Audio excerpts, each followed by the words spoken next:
and this was the President's Nights program, and we were doing each president, and we got up to number 11, James Polk in the Mexican War, but we didn't really complete that. I'd like to read you some more from that period. This is from Howard Zinn's People's History of the U.S. An infantry lieutenant wrote to his parents what happened after an officer named Walker was killed in battle. General Lane told us to, quote, avenge the death of the gallant Walker, to take all we could lay hands on, and well and fearfully was his mandate obeyed. Grog shops were broken open first, and then, maddened with liquor, every species of outrage was committed. Old women and girls were stripped of their clothing, and many suffered still greater outrages. Men were shot by dozens. Their property, churches, stores, and dwelling houses ransacked. Dead horses and men lay about, pretty thick, while drunken soldiers, yelling and screeching, were breaking open houses or chasing some poor Mexicans who had abandoned their houses and fled for life. Such a scene I never hoped to see again. It gave me a lamentable view of human nature. I can't hear you.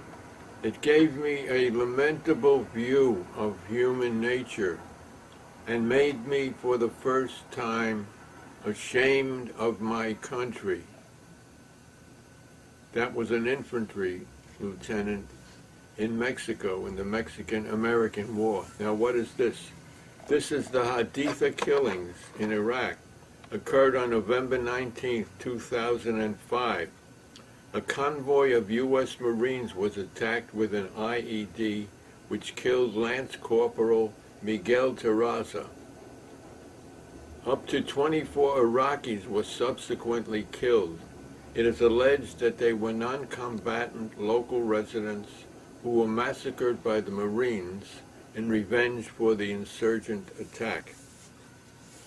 Now here's an interesting song that was written at the time by Americans, the Mexican War. Author unknown, and there's a word here that you might not know. Free and Easy was a sort of a roadhouse and bar. You'll recognize the melody. The Mexicans are doomed to fall, wrath forsook 'em, and all their goods and chattels call on us to go and hook 'em. Where the boys from Mexico sing Yankee Doodle Dandy, gold and silver images, plentiful and handy. Churches grand with altars rich, saints with diamond collars. That's the talk to understand, with lots of bright new dollars. The Mexicans have cut up high and them do it till they have got our danderies, and now they'll have to rue it. The Mexicans are doomed to fail. God has in wrath forsook fall. The Mexicans are doomed to fall. God has in wrath forsook 'em, and now and all their goods and chattels call on us to go and hook 'em. We have a corps of editors, each with a mighty bellows, to strike a mortal terror in them Spanish fellows. And when we've laid aside our arms with nothing more to vex us, we'll vote ourselves extensive farms, each one as big as Texas, where the boys from Mexico sing Yankee Doodle Dandy, gold and silver images, plentiful and handy. And when our flag has been upheld and crushed lies each presumer, we'll open free and easy of Montezuma, where the boys from Mexico sing Yankee Doodle Dandy, gold and silver images, plentiful and handy. Very skillful song. So they didn't even have weapons of mass destruction, right? Well, I don't know. The diseases maybe they brought with them would have destroyed quite a bunch. Here's another. Can you focus in on this? Another very famous incident of the Mexican War. All right. It shows about 20. No. It's hard to see that. It shows. It looks like there were about 40 of them. They were American deserters, who a lot of them Irish Catholics, some Germans, who somehow thought they'd been finagled into the army, didn't like what was going on, and they joined up with Mexico. They're heroes of Mexico, and they called the St. Patrick's or the San Patricio Battalion. Huh. And they were lined up like this, and when on wagons with ropes around their necks, and when the city of Chapultepec fell, they were hung immediately. Have the wagons drive away, 40 at a time. Very economical. You don't need those illegal death drugs in the arm. You just use the horses and this other thing here is can you get that? It doesn't. I can't tell if we're getting it. Yeah. That was another candidate, I think, who was a general from Mexico who was opposing Polk, but his enemies said that all he was good for, this candidate, he lost the election, was making piles of skulls. In other words, he was only good for killing, whereas the president, Polk, who won, this is Zachary Taylor. Did he become president later? Who knows? Anyway, here is someone else you recognize on a pack of skulls. But I'd like to read finally for this section. Henry David Thoreau on civil disobedience for 1848. Some of you will remember that he went to jail in a tax protest against the Mexican War. He refused to pay taxes, so they threw him in jail in Massachusetts, I guess. Was it Concord? And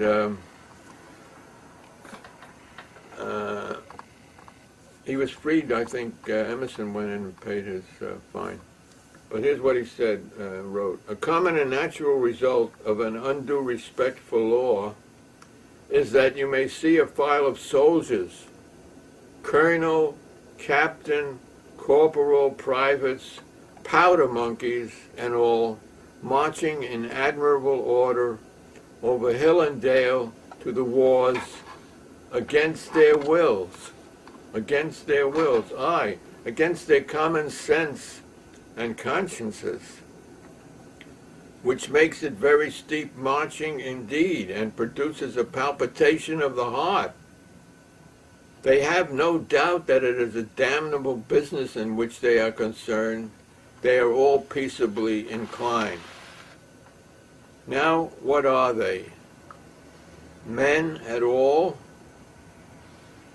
Or small, movable forts and magazines, where armaments are kept. Movable forts and magazines at the service of some unscrupulous man in power. Wow. Does it remind you of anything today, like today? I'll say it does. All right, so now we're up to Millard Filmore.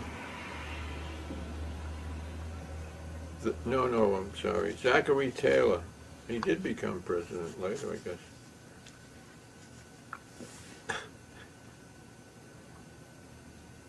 This is a really wonderful one. You know, we're about to get another postage increase. Yeah. 1 cent. 1 cent. Yeah, 1 cent. And what they also got across last time they raised things was to raise prices on small magazines. Oh! I took a picture by mistake. I don't know what happened. All right, go ahead. All right. Wait. Okay. So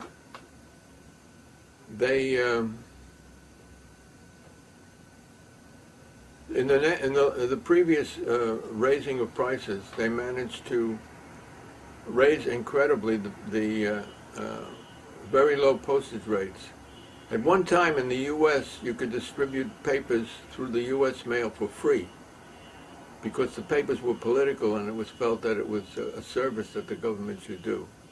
Now, they've raised the prices so high that small magazines and newspapers and oppositional papers and literature will soon be prohibitively expensive. They did that on purpose. Yeah, it's a way of getting rid of them. Yeah. In other words, yeah. For instance, there was a tax put on papers, I think, in England that was so onerous that they finally got it repealed. For the very purpose, they didn't want politics opposed to the ruling class. All right, so this is 1849, Zachary Taylor, president. The Act of 1845 reducing postage has now, by its operation during 4 years, produced results fully showing that the income from such reduced postage is sufficient to sustain the whole expense of the service of the Post Office Department. Boy, we could use someone like that again. Now, Millard Filmore. Whoa.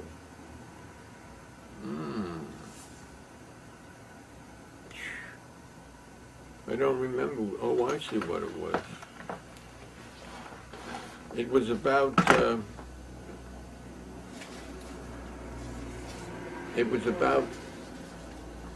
the slave catchers. This is 1851. Slaves who would escape to New England and to Canada. And then slave catchers were permitted to go up there and catch them and bring them back. They got rewarded. These were like, they still do it now, I think. People, private people can catch fugitives wanted and get their rewarded. And the people of many abolitionists opposed the slave catchers and would chase them out of town. So a law was passed making that illegal, that anyone who interfered with the slave catchers would be subject to prosecution. So this is about that. A proclamation by Millard Filmore. Whereas information has been received that sundry lawless persons, principally persons of color, freed slaves up there would help the ones that were escaping, combined and confederated together for the purpose of opposing by force the execution of the laws of the United States, did at Boston and Massachusetts on the 15th of this month make a violent assault on the marshal or deputy marshals of the United States for the District of Massachusetts in the courthouse, and did overcome the said officers, and did by force rescue from their custody a person arrested as a fugitive slave, and then and there a prisoner lawfully holden by the said marshal or deputy marshals of the United States, and other scandalous outrages did commit in violation of law. Now therefore, to the end that the authority of the laws may be maintained, and those concerned in violating them brought to immediate and condign punishment, I have issued this my proclamation, calling on all well-disposed citizens to rally to the support of the laws of their country, and requiring and commanding all officers, civil and military, and all other persons, civil or military, who shall be found within the vicinity of this outrage, to be aiding and assisting by all means in their power in quelling this and other such combinations, and assisting the marshal and his deputies in recapturing the above-mentioned prisoner.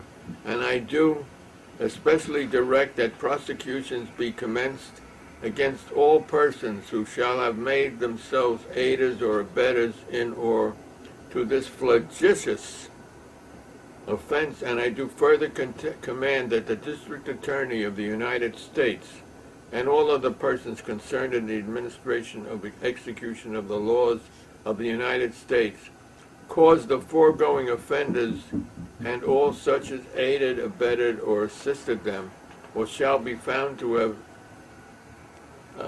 harbored or concealed such fugitive contrary to law, to be immediately arrested and proceeded with according to law, given under my hand and seal of the year of the President of the U.S.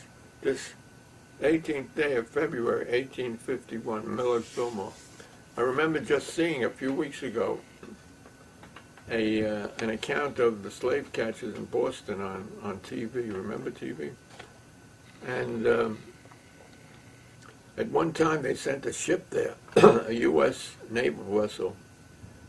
They captured this escaped slave, and the whole town sort of went up for his defense, but I guess the sailors, the U.S. sailors came into town, and they took the slave, and the whole town was unable to stop them from taking the slave back. So another failure of direct action, but it was a mighty attempt. I'll get you some water. Oh, all right.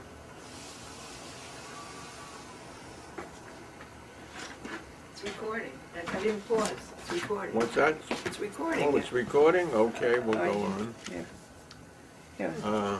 Oh, thank you. Okay. I thought you were getting water for No. yourself. No. All right. 18 minutes. So we have 9 minutes. We have 9 minutes left to tell the history of the world. 11 minutes. 11 minutes left. So, the people failed here, but at least they tried. Let me see.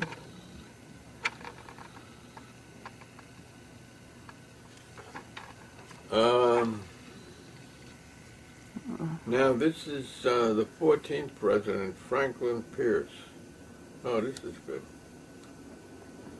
1853.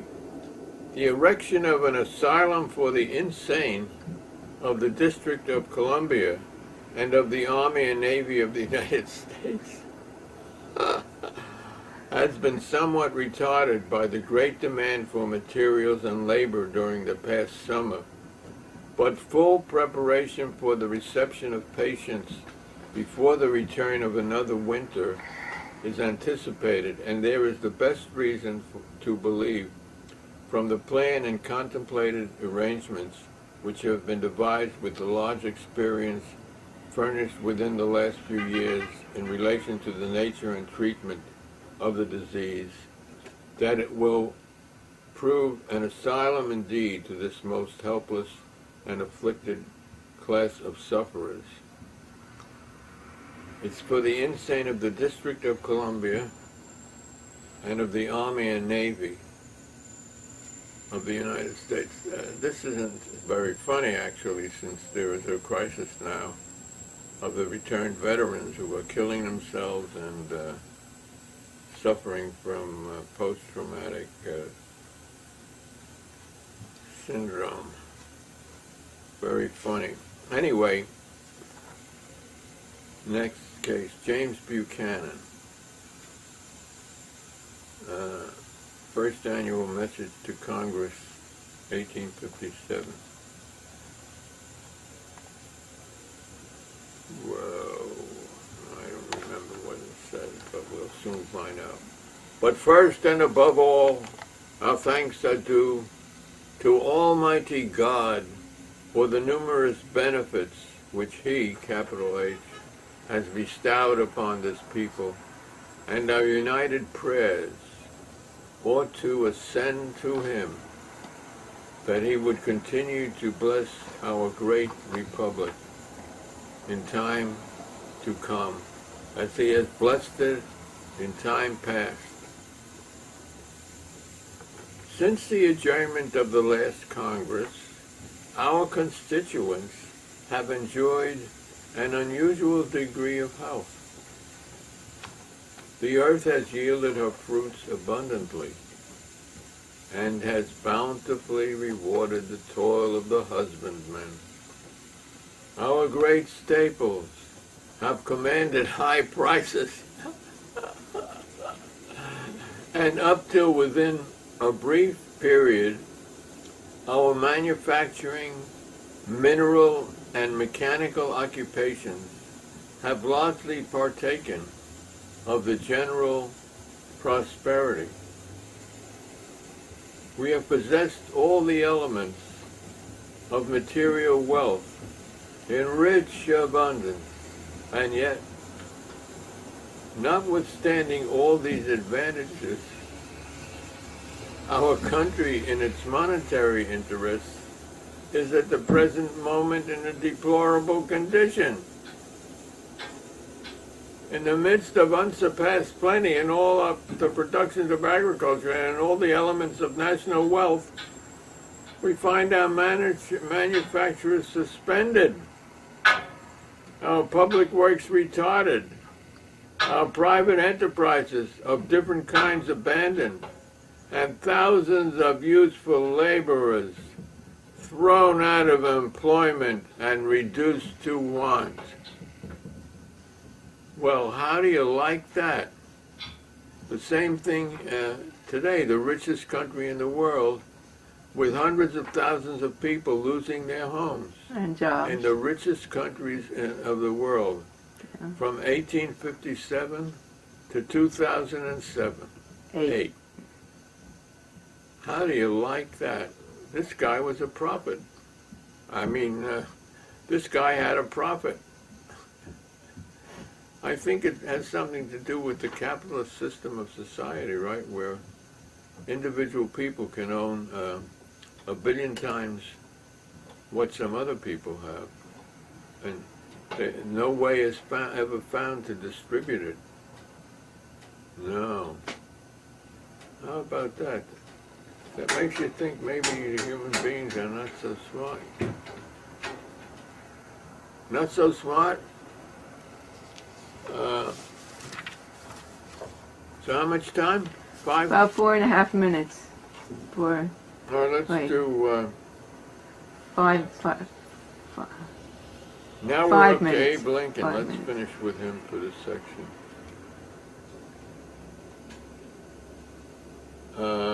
He had a letter, Horace Greeley, editor of a famous New York paper, was it the Tribune? Wrote a letter to Lincoln during the Civil War. Asked him about freeing the slaves, and he said, if I could save the Union by freeing the slaves, I would do it.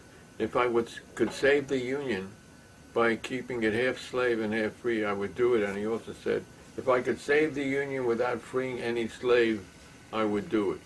So he wanted to save the Union. And what was the Union? The Union was the dominance of the American economy by Northern capitalists. And who were they fighting for the dominance of American capitalism? The Southern plantation owners. So the Civil War was a dispute among the ruling classes as to who would govern, who would get all the profits of the tariffs or no tariffs of exports and sales abroad and so on. All the favors that governments can give to its citizens. So that's what the war was about. And poor Abe, you know, he's considered the greatest president, but he executed deserters, too, because that would teach him a lesson. And once he had 20 deserters that were about to be deserted, they were about to be deserted by the president. They were going to be hung. And how much time do we have? 3 minutes. All right. 4, close, 3.5. Less time than the people to be hung at. Anyway, the mothers, the children, and the sweethearts and wives of the prisoners about to be hung all wrote letters to asking for mercy to the president. And the poor president, he decided, I think, to pardon 5 of them. And the poor dear had to go around and pick the best letter writers. Can you imagine the immense burden on Lincoln? And another thing that's little known about Lincoln, that when he was very young, he enlisted in the French and Indian War that was being fought out in the West somewhere, maybe in Michigan even. And he was going to be an officer fighting against, with some Indians and against other Indians. Only when he got to the front, the war had ended, there was a pact, so he never had to fight. But he got his chance to be at the government that killed hundreds of thousands of people.